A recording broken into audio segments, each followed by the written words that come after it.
పని చేయొద్దని చెప్పి నేను డిమాండ్ చేస్తా ఉన్నాను.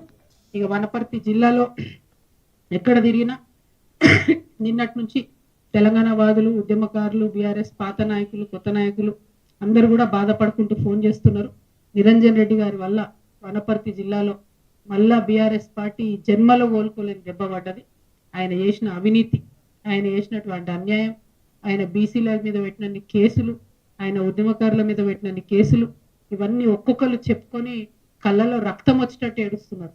మరి అన్నిటికన్నా ఎక్కువ ఆయన ఒక్కటి కాదు 3 ఫామ్ హౌస్లు కట్టుకున్నారు. ఆయన ఒక్కసారి ఎమ్మెల్యే అయితే, ఒకసారి మంత్రి అయితే 3 ఫామ్ హౌస్లు కట్టుకున్నారు.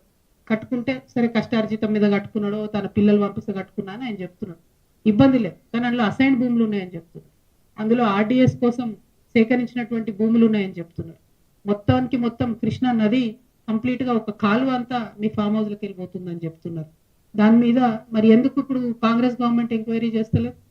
ఏం అండర్స్టాండింగ్ ఉన్నది? 101% మరి నిరంజన్ రెడ్డి గారు చేసినటువంటి అవినీతి కేసీఆర్ గారికి తెలియదా? లేకపోతే ఈ అవినీతి పైదాకా పోకుండా హరీష్ రావు గారు కాపాడినరా? ఈ అవినీతి పైన తెలిస్తే కేసీఆర్ గారు నిరంజన్ రెడ్డికి టికెట్ ఇవ్వరని చెప్పి కాపాడినరా?